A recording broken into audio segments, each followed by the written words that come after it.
Welcome to the Verdin Verdict Sports Show. I'm your host, Jacob Verda. Happy 4th of July.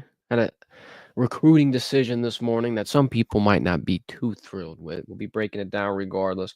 Talking more about the sponsorship patches that LSU's hypothetically putting on jerseys, what that means for your athletic revenue budget. Why would they do that? Are they going to be ahead of the pack? Who's going to follow suit? All that good stuff. We share this to our people on Facebook, as per usual, live Monday, Wednesday, Friday at 1 o'clock, breaking down all the LSU news, whether it be football, basketball, baseball, and a little bit of college sports mixed in there as well. Hit that like button, support us, hit the subscribe button, go follow us on socials, wherever you get them, Instagram, Facebook, Twitter, whatever the case may be, we're there, every single platform. Let's jump right into this recruiting update. So, Booby Feaster made his decision, I would say about an hour ago. It's not going to surprise many people, but let's just break it down as I feel like y'all deserve here on this Good Friday morning. So, LSU still has one of the top classes in the country, right? This is not going to be one of the pieces that you miss on, and it's do or die, so to speak, kind of like Bryce Underwood was for you last year. This piece was more so, I would say, a cherry on the top, right? Top 5 wide receiver you holding a special place in a lot of people's hearts in terms of development and the product that the Tigers have been able to put out, but not everybody can get won over with that pitch. Some people are committing for different reasons. Some people are trying to chase a bag. Some people are trying to make their own lane, whatever the case may be. Booby Feaster decided to go on his own individual journey, head to South Cal, Lincoln Riley, and the fam. Now, who does LSU have under their 2026 commitment belt right now? If it's not Booby Feaster, you got Tristan Keys, number 1 wide receiver. You got Richard Anderson, number 1 defensive lineman. Jabari Mack, top 10 wide receiver. Aiden Hall, top 10 safety. Havon Finney, top 10 corner. And Trenton Henderson, recently top 10 edge. Now, all 6 of those cornerstone pieces of your class, if you will, are top 100 prospects in the nation. It's a good foundation. It's a good base to be able to build in terms of a positive remark on your team, right? And you're still competing with the younger prospects. You're still going to be able to potentially cap it off with some blue chips, some 4-stars, some 5-stars, some pieces that'll help you continue to build a good foundation. But I feel like this is a good start with the majority of your NIL, all your revenue, all your funding going towards experienced players, returning players coming out of that transfer portal. It's still good to be able to see them getting some number ones in terms of Tristan Keys, Richard Anderson's. Now, you do have another decision looming. You do have on the 10th, Lamar Brown, the man himself, making his decision. And obviously, he said he wants to play defensive line. We know we've talked endlessly ad nauseum about his ability to do both sides of the trenches, offensive and defensive, and how valuable somebody like that is in the trenches because hypothetically he comes in, plays defensive line, doesn't have the best year. Now you can switch him to a whole different side and get the most out of him, hypothetically speaking. But a note that I want to point out in terms of LSU top 10 classes and just being able to consistently put out that product, it'll be interesting to watch them navigate these things after losing some key staffers, one of them obviously being Jordan Arsenal. And I mean, it could potentially come to light the amount of assistance that he would give to LSU in these situations. And I'm not saying that Booby Feaster going in one direction, a direction that LSU obviously didn't want to see him going, is going to be an indicator of that. However, let's say you do lose out on Lamar Brown and the Lamar Brown sweepstakes. Let's say Blaine Bradford's commitment holds true to Ohio State. Now you're starting to look at most of the top 5 Louisiana prospects getting a one-way ticket out of your state, out of the boot, out of the spot that you're supposed to hold, in terms of recruiting. Not to mention Emmanuel Iheanacho going to Oregon, 5-star offensive tackle. Yeah, you're bringing in offensive pieces. You got 2, I believe, of the top prospects coming from Mississippi, but it'll be interesting to see how they continue to just, hit the road and try to secure that path to LSU as everything is evolving and you're going to have a lot more problems or roadblocks, so to speak, to navigate. Let's talk more about that Bowie Feaster decision, though. Not the biggest surprise in the world if you look at LSU's wide receiver room, especially just with the commits that they have from this offseason cycle, the Tristan Keys, the Jabari Mack, the Kenny Darby. Not to mention the fact that you're going to have returns from guys like Destin Hill, Teron Francis, Jelani Watkins, Kyle Parker, obviously Trudez Green, even though being a tight end, still going to be pretty prevalent in that pass catching role. I mean, that's a crowded room already as it is now. You're taking for granted all those other guys leaving, and Aaron Anderson, Chris Hilton, Nick Anderson, Barry and Brown. And I mean, most of those people have stretched their eligibility thin to where they're not going to have time to return. But hypothetically speaking, if somebody gets hurt and red shirts or just doesn't have the year that they're expecting, they could be coming back in addition to it. So Booby trying to put his path and his playing time, so to speak, in focus. I feel like it's a business decision, right? It makes sense. But it's not something that you want to harp on in terms of the misses and what you don't have. Now, another thing you can talk about here in this instance is them not having a quarterback pinned down for the 2026 class. How much does that play into account for them potentially missing out on some wide receivers or some people in this class that want to be around what they think is a young, future-proof program? Now, in LSU's instance, I'm just going to preach about Michael Van Buren one more time. It seems like he's the guy. It seems like he is the piece that LSU's putting all the chips on going forward to be their signal caller after Garrett Nussmeier inevitably departs. And I feel like younger prospects realize that. I feel like with the amount of eligibility that he has, with the promise that he's shown, and just with the next year that he's going to have to really learn not only the scheme, not only get more comfortable with the SEC scheme, but just find his strengths in his game and then build off of the weaknesses. I don't think them not getting a quarterback in this class yet, still got a lot of time left, but yet I just don't see that being a hindering factor, a prohibiting, mark, so to speak, on the Tigers and Brian Kelly. I feel like, if anything, them having someone out of the transfer portal with SEC experience who has started at a program like Mississippi State, not the biggest, but not the smallest, it's a mid-tier SEC school, it's going to hold some weight for a lot of people. Now, your biggest thing, I think, is Tristan Keys. You got to keep him committed. You got to keep him locked in. Obviously, easier said than done. You've seen a lot of players come and go, especially with this age. You're able to get paid last minute to flip, and it's not over with till it's over with. Even with the Booby Feaster situation, this is just a commitment. Like, he did not sign. This is not National Signing Day where he's got to pinpoint exactly where he's going to college. He could still flip. He could still get a last minute offer, whatever the case may be. You got to prevent that from happening to you with Tristan Keys, because we talked about all the wide receivers that you still have under your belt. It just is something to be said about having a top commitment, a cornerstone piece in your class flip for the second year in a row, and how damning that could be to not only your brand, but just the message that that's going to put out to the recruiting world in general. If LSU can't reel in the big fish and at the last second the line snaps, it's going to be a strategy that you're going to have to watch it and realize. Now, for Lamar Brown on July 10th, I got to admit, I'm a little worried about that one too. I'm not as worried. Well, put it this way. I think that the only real team that could potentially woo him away from LSU would be a Texas A&M. That would be the direction that I would be a little fearful of if I was Brian Kelly and company. Yeah, they got the resources. Yeah, they're still in the SEC, and they're on the way up, quite frankly. Elko, defensive-minded head coach. They got the whole entire season ahead of them. And G's made this point a couple of times. LSU's in a limbo period where no matter who you bring in, there's a constant question in the back of their mind that they're worrying about. Is Brian Kelly going to be the coach? It's a drastic decision that has to be made, but still, it's something you got to think about. Because if you lose your head coach, you lose the majority of your coaching staff, the majority of people you're making a relationship with. That's recruiting you. The team is going to undergo one of the craziest growing pain phases that they've seen in quite some time. That's something that you do have to consider. Now, that's obviously worst case scenario, but that's the seed of doubt getting planted into some of these recruits and their mindset. Now, for a school, let's say like a Tennessee, who's on Tristan Keys' radar, bad, if I had to say. They lose out on the Nico situation. They've got some capital retained that I think that they can be able to throw in the mix and just see what sticks, whether it be a quarterback, whether it be a halfback, or whether it be the number one wide receiver in the nation. I mean, they obviously have some interest from him in that regard. Now, you hear him, Tristan, doing the media and talking about like, oh, well, we didn't go get a quarterback, or we're going to have to go out and recruit in that spot. The fact that he's using those collective pronouns, hey, he's got the team identity built in him already. However, just like with the Booby Feaster thing, as we opened up the segment with, it ain't over. It's never over.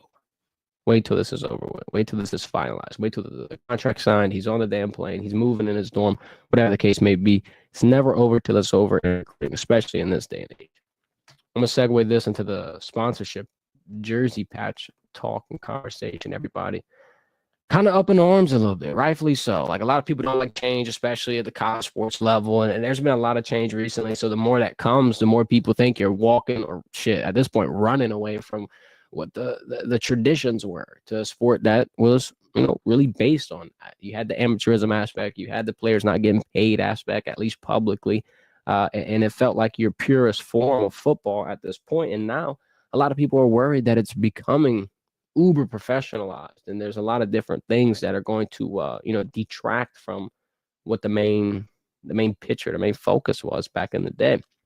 I'll say this about the jersey patches: this change is probably going to be one of the smaller ones in terms of overall effect, right? If you want to compare it to something of a transfer portal, of an NIL check. I mean, those things really shook the fabric of college football, because now you see the talent get dispersing at every level, where a Georgia, an Alabama, or a Texas, or even an LSU might not have as deep of a roster to be able to build for the future off of, because people are getting offered. Hop in that portal after the first year if things don't go the way that you wanted them to go, and you can come over here and they'll go perfect. And the grass is always greener in these pitches, obviously. Then you don't even have the playing time aspect being something that's on their mind, weighing them in one way or swaying them to another. Now you have a financial aspect where some kids, quite frankly, and I mean, look, that this is just a reality of the situation. Some kids are not going to go to the NFL and get those huge checks. So now you're in an instance now where you can get the $1 million, the $2 million check, whatever the case may be. And it's happening right now. No more work left to be done. You sign that contract, you get the bread. You don't even have to grind and get selected and get drafted and get guaranteed a certain amount of money. Now it's happened instantaneously for a lot of people here. I don't think the jersey patches will kind of be compared to those changes. Now, obviously, it's going to change the fabric a little bit, and people are going to get upset, but it's really no different than seeing a sponsorship pop up on a wall, or I mean, shit, even a bowl game. Like, if it's the Goodyear Cotton Bowl, you're gonna have a Goodyear patch on your jersey that entire game. It's the same situation, just year round, and it's gonna help the teams not only fund that $20.5 million that they're gonna need to pay the players, but it's gonna prevent teams from having to cut money from other areas, because that's another expense getting added to your budget. And it's not like it's a small expense. $20.5 million are going to put a lot of people in a confusing spot. I mean, you might have to take money from putting in your facilities, your coaching staffs, paying the best people to be put in a department to be able to make those tough decisions for your franchise. Now it's adding capital to make it easier to be able to pay all of those things. And not to mention, like, just diving deep into that $20.5 million. It's not to say that the jersey patches are going to be able to directly, pay players. You could, if you had a lapse in your budget, so to speak, where, I don't know, you only had 16 million, and for you to come up with that other 4 million, you're going to have to take it out of a different revenue source. Now you're going to be able to generate more, and then the surplus, once you get to that 20.5 that was given to the athletes, now you put it back in terms of, I don't know, building a new practice facility, building a better dining hall, putting together pieces to be able to make LSU the forefront of NIL. It says a lot for them to be able to be first in it too.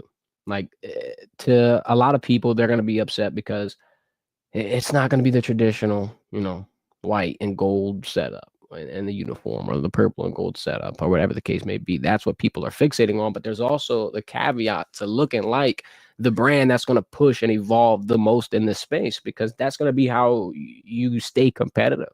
Like, if you're not given the deepest bag, the biggest check, whatever the case may be, the way that you can kind of combat that from a recruiting standpoint is you look like the university that's always going to take the next jump, evolve, and push your brand to the next level. Always find that other area to be able to capitalize, not only monetarily, but just brand wise, from a marketing standpoint, just putting a player in a spot to be able to be seen by more people, partner with bigger brands. Like, I feel like in LSU's instance, obviously this isn't passed yet, but it could be passed as soon as August.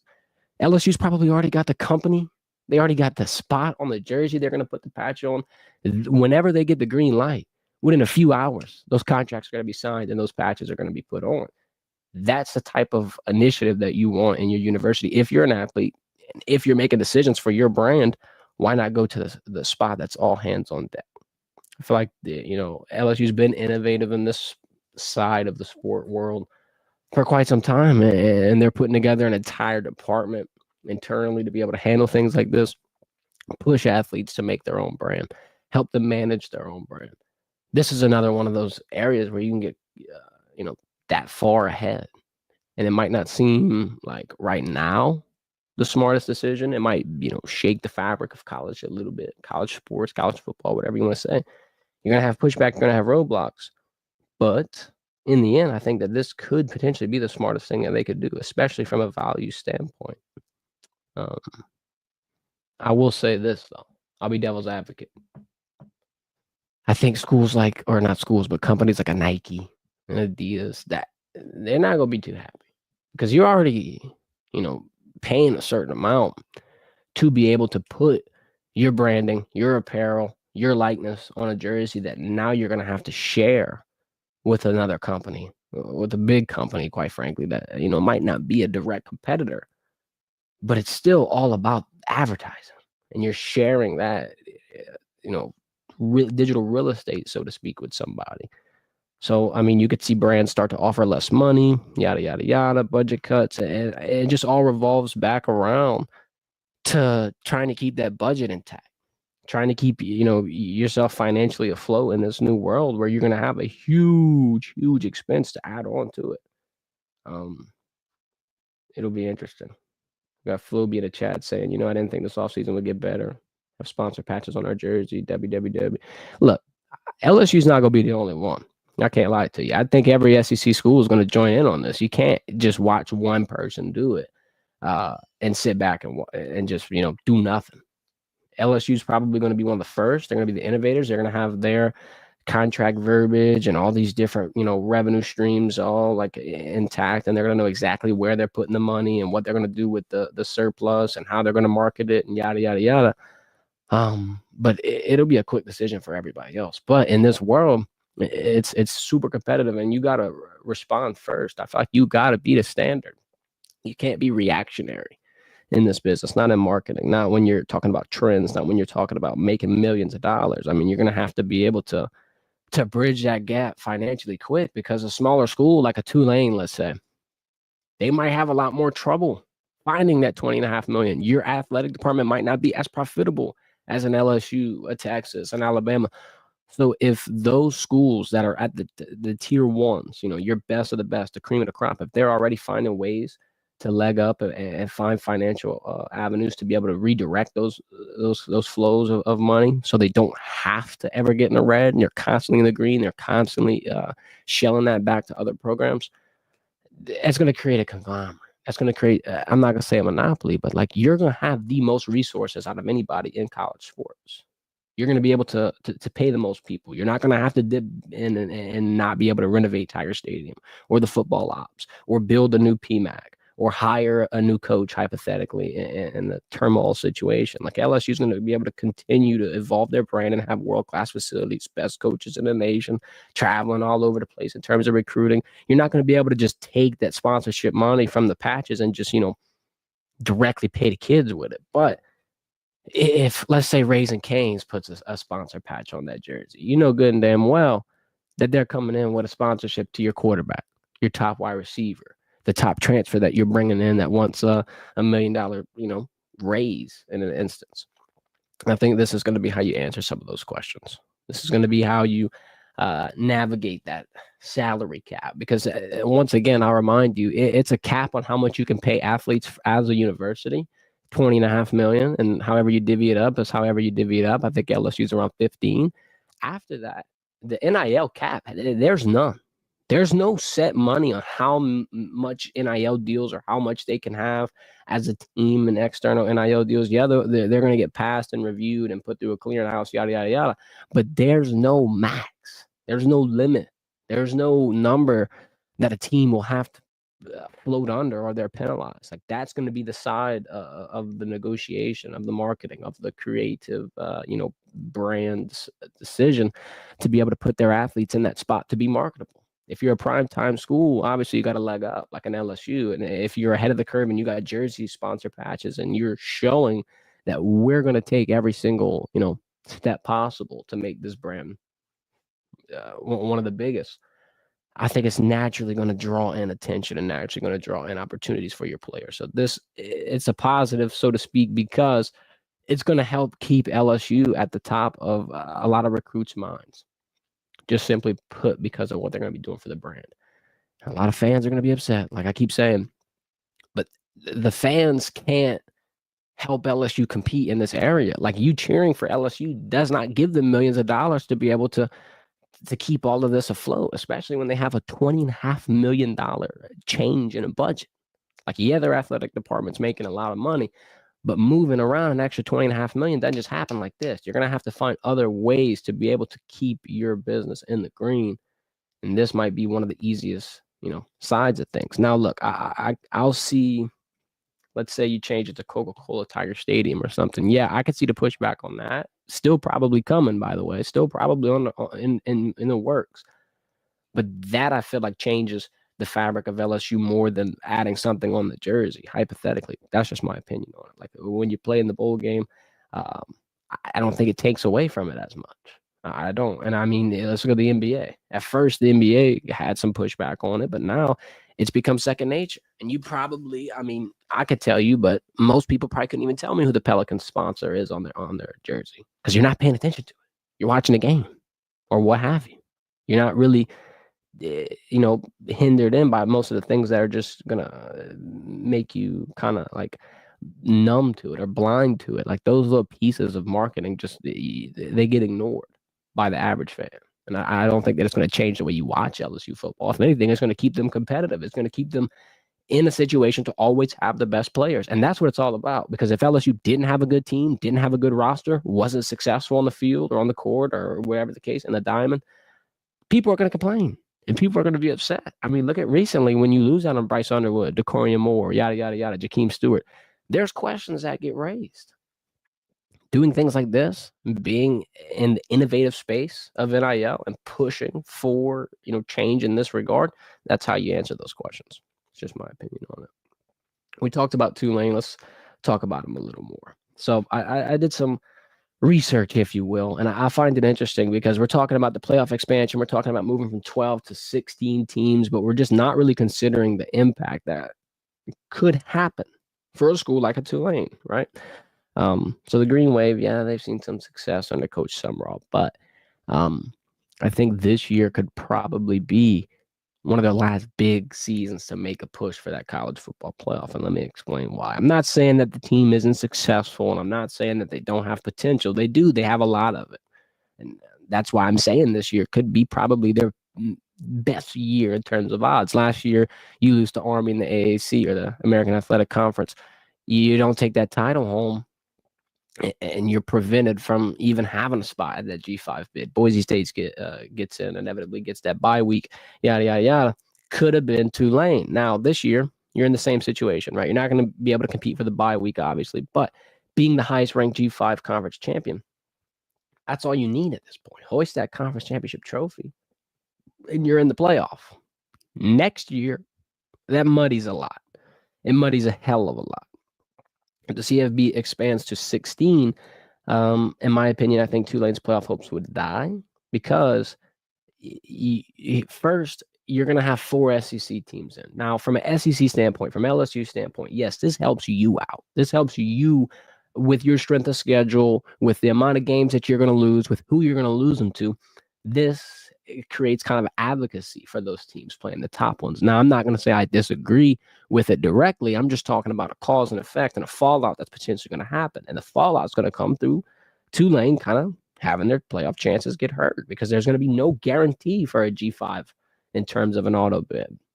They're just going to have to get voted in.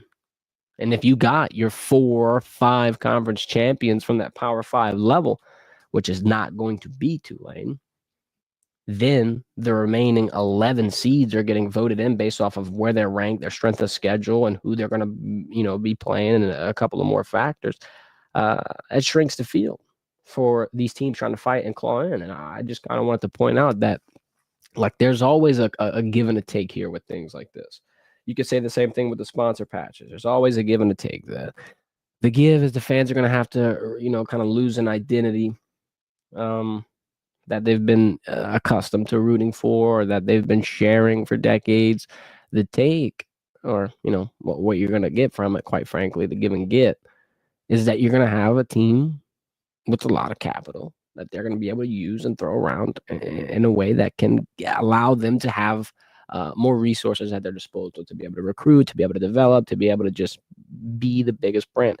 In this regard, if you the give for this playoff expansion is obviously more playoff games. ESPN, whoever's going to have the rights, probably ESPN, they're going to have more profitability because there's going to be more screen time. There's going to be more teams to put logos on, yada, yada, yada, yada, yada. However, depending on who you put in there, you're probably going to put the SEC, the Big Ten, schools like that draw in viewers, that give you a bigger opportunity to be able to profit. It's gonna like blockade the schools like Boise State or Tulane, and people are calling it the Boise State rule all the time, saying that they should be able to fight for their chance to get into the playoff, to be one of the final teams. And I mean, yeah, I agree with it. I think a Cinderella run is always necessary. I do see why putting 4 SEC and 4 Big Ten teams could be needed, but if you cover the bracket with 50% of auto bids to the 2 power conferences, with where they're going to be ranked, I could see a huge limbo period for schools like a Tulane. And I'm using them as an example because it's still one close to home for an LSU fan, right? It's still a team that, albeit, could be looked at in the little brother lens, you still want to see them succeed. Watching them win the Cotton Bowl against USC was still a good moment. Rooting for them to win their conference championship, to go to the playoffs when LSU was ineligible, is still a good moment. And yeah, you could say a lot of things. You could say that they lost Darian Mensah, or Coach Summerall will probably take a bigger job once offered. And I mean, look, that's all true. But there is something to be said about the odds and the path getting way, way muddied and watered down for a smaller school. And I think if they do make this expansion, it'll be pretty pivotal to watch what they do to that G5 spot. Because if they put them in a situation to be competing with 2 lost, even 3 lost SEC teams, Tulane's best shot, Tulane's best chances at getting into that playoff would be this year. And afterwards, once you see that expansion, it could die out.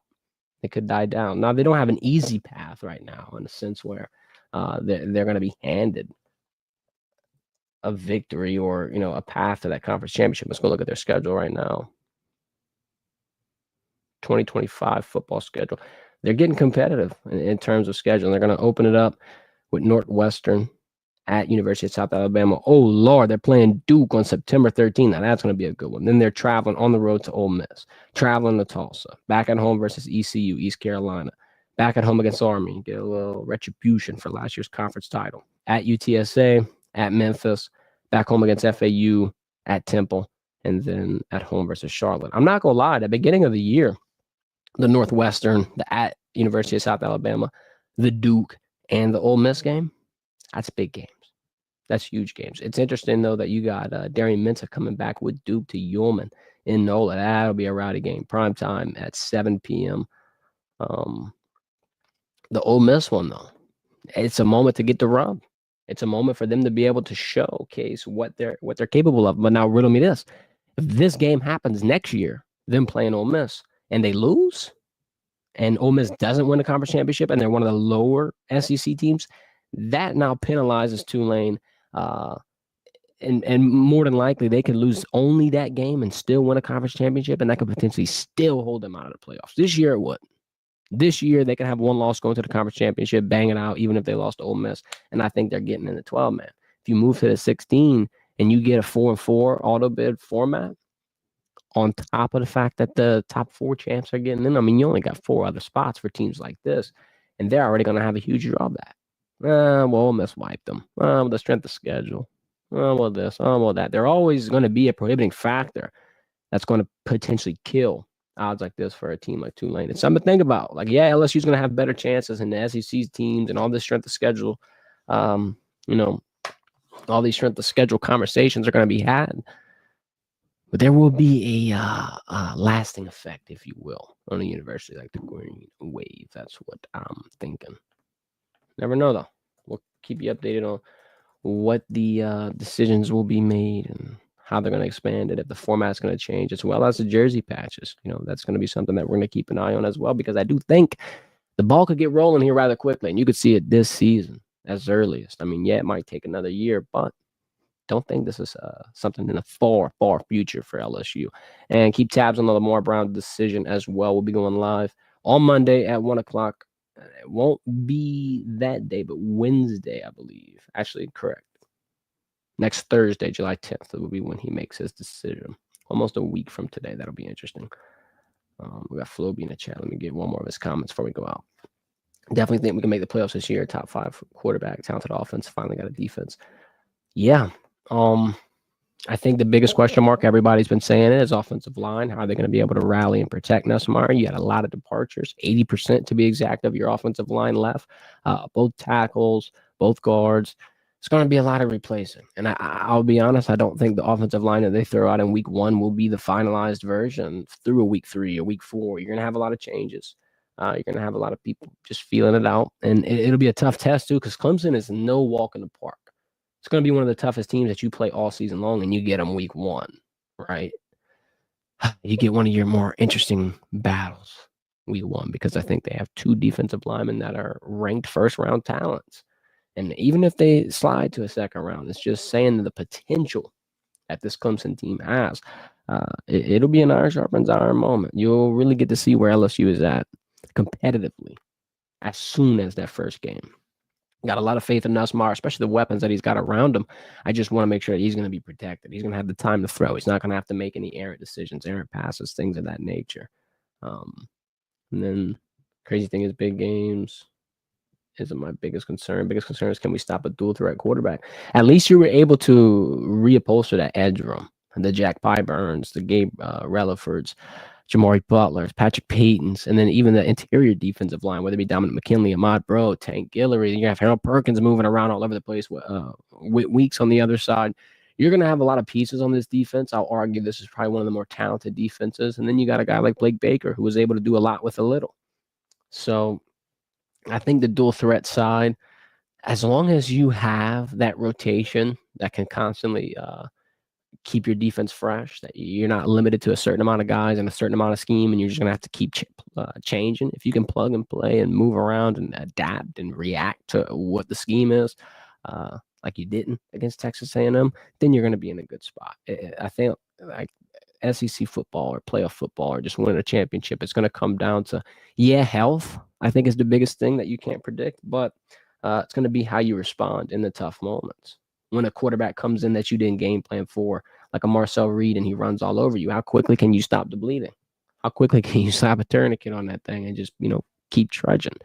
Or are they just going to bleed you dry the whole game? That's going to be the biggest deciding factors. And then if you look at LSU's opening schedule, like I said, Clemson's going to be your toughest game. Then you slide into LA Tech. You get Florida at Tiger Stadium in week 3. Then you go on the road for your first SEC road game in week 5 against Ole Miss. Then you come right back to Tiger Stadium, and it's South Carolina. Now, I'm not trying to be the bearer of bad news. That's 4 tough games in 6 weeks. I don't think there's a reality where LSU loses all 4 of them. I'll be real transparent, though. There's a reality where they lose 2. You could drop that Clemson one, and then you could drop potentially Ole Miss or South Carolina. Ole Miss will be a little easier this year, right? You got Austin Simmons. You got an offense that's kind of finding their new identity. It's still early on in the season, so I give you that. Then Florida's got a tough schedule in and of itself. Like, if you look at Florida's schedule, they got like 9 games that are a big, big, big question mark. They're going to be put through that SEC gauntlet as well. And yeah, Billy Napier, he had some success at the end of the year last year, and he's got DJ Lagway and whatever the case may be, but there's still pressure in that building. My most probable loss after Clemson is South Carolina. Not only for the Lenore Sellers argument or debate, but it's just the fact that they had your number last year and were a penalty flag away from defeating you. And that was their hindering point to getting them into the college football playoff. So they're going to be out for some revenge. I mean, look, next season will be very interesting, and it'll get competitive quick through that first 6-week gander. It'll be interesting to watch how they handle all of that, though. We have an interview coming up this weekend. We're going to be filming it tomorrow. Cedric Van Pran, offensive lineman for the Buffalo Bills, went to Georgia, got some rings. Fellow Warren Easton alum will be sitting down with M&G Sports, talking about life, talking about ball, talking about decisions, winning championships, winning rings, mindset, all that good stuff. If you got any specific question that you want us to ask him, drop it in the chat. We'll write it down, get to it. Stay tuned on the Verdin Verdict throughout the weekend for that. And like I said, we'll be live Monday at 1 o'clock. Appreciate everybody for tuning in. Happy 4th of July. Go pop some damn firecrackers. Go celebrate USA.